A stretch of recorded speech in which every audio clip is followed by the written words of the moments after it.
in this patient who was seen in consultation for acne scarring primarily, had her concern areas on the mid portion of her cheek, temple, and the glabellar region. Now, we've chosen a combined technique in this patient for the following reasons. She has darker skin. She's got brown eyes, placing her in a Fitzpatrick 3 classification with regard to skin pigmentation. Chemical peel allows us to resurface, if you will, all of the uneven pigmentation and to feather into the treated and non-treated areas. By simply using dermabrasion or CO2 laser resurfacing alone, it is very difficult to soften that zone of transition from the treated and non-treated area. We had a tendency earlier on with dermabrasion and the carbon dioxide laser to over-treat. In other words, rather than just treating the area of concern, to treat the entire subunit. There is much more of a recovery period associated with CO2 laser resurfacing than there is chemical peel, and for that reason, if we take advantage of the chemical peel in the areas that are the transition areas and then use dermabrasion and CO2 laser in the acne scarred or the deepest areas, we allow a softer transition and also take advantage of a shorter recovery period. And we can demonstrate that in the post-op period. So naturally, we will peel the patient first, which you can see she still has some of her frosting here from the 35% TCA peel that was just done. That will start to dissipate with time, and then we've indicated the areas that we're going to treat with the laser and with the dermabrasion.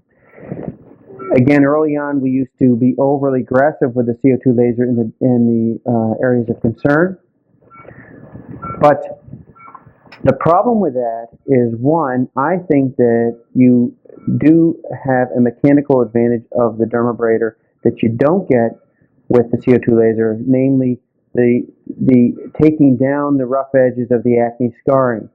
The other problem is the more passes you go with the CO2 laser, the more likely you are to end up with progressive hypopigmentation in the treated areas.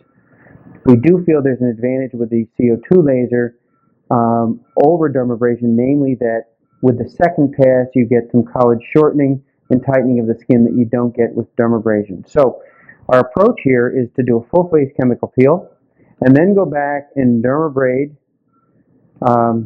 over the areas of concern and then just lightly tighten the areas with the CO2 laser, trying not to treat too aggressively because then you'll end up with an area of hypopigmentation. So we're going to go ahead and resurface with dermabrasion, first going one direction and then 90 degrees to it. We always want to make sure our dermabrader is not rotating away from either the lip or the eye because it's very easy to catch.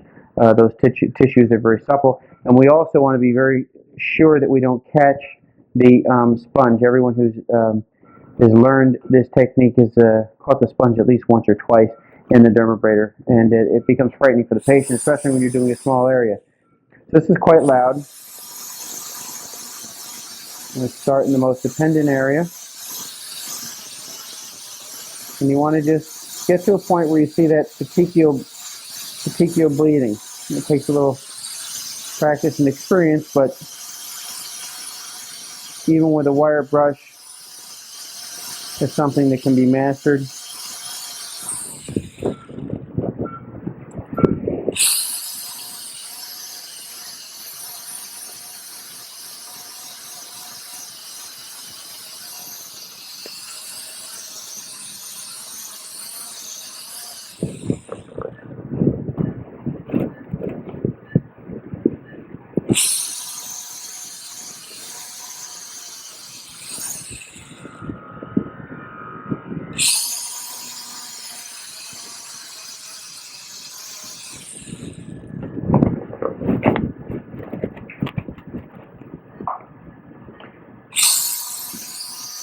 And again, you certainly don't want to do your chemical peel after you've done your dermabrasion or laser resurfacing because then it can go deeper. We can control the depth of this by, and we constantly look to see if there's an area that's been undertreated, and I think at this point we've reached a sufficient level of abrasion. Okay, so we've gone on to do all the other areas on the face with the dermabrasion going this direction. So at this point we're going to go perpendicular to it and reach the same level. And again,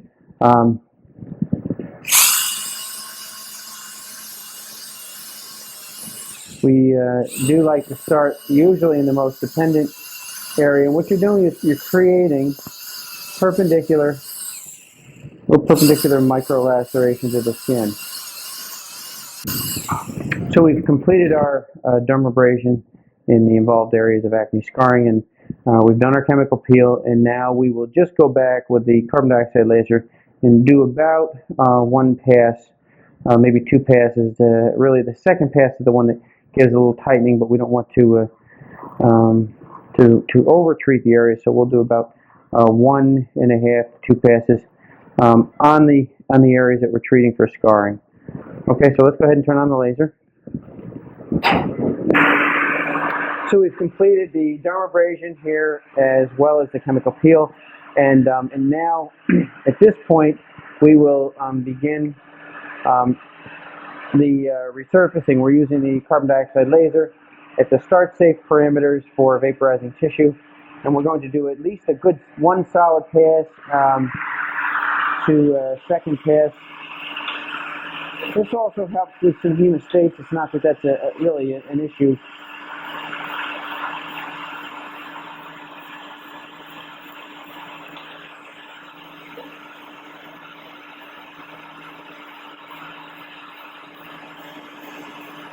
Again, the area of biggest concern is the scarring here centrally in her cheeks. And even with the carbon dioxide laser, once we wipe off the chart, we will feather that along the transition zone. The more we can feather each one of these modalities, the less abrupt the change is and the less noticeable the area is where it's treated as compared to the non-treated area.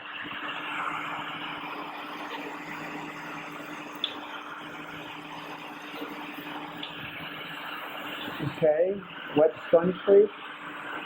You just hold that and then on, and we'll just come back and try to get all the char off.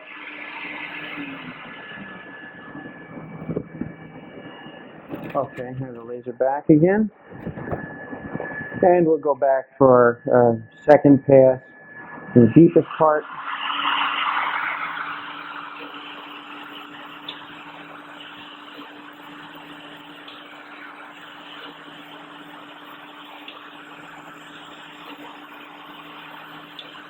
So one of the problems is the bleeding can be a little troublesome, so you have to stop and start, get the bleeding out of the way, and pick up where you left off. Just treat over the where it's bleeding, the energy really just becomes dissipated, and you're not treating the tissue. 100% absorbed by water or blood.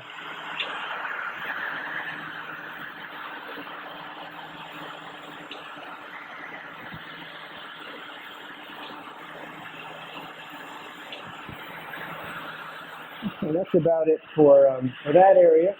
And so now we'll finish the other areas, the areas of the temple and the glabellar region on this patient, and we'll follow her in the post-operative period. Okay, so we've completed the procedure. As you can see, she's had a full face 35% TCA chemical peel, and then we've gone back to here, dermabraded, and laser resurfaced the areas of scarring. And as we mentioned earlier, we're taking advantage of the attributes of each technique. Chemical peel, namely addressing the photo damage with less recovery period. Dermabrasion, having the advantage of dealing with the mechanical aspect of abrasion, which we don't get from laser resurfacing, yet cold steel does have less of a recovery period. Unlike what has been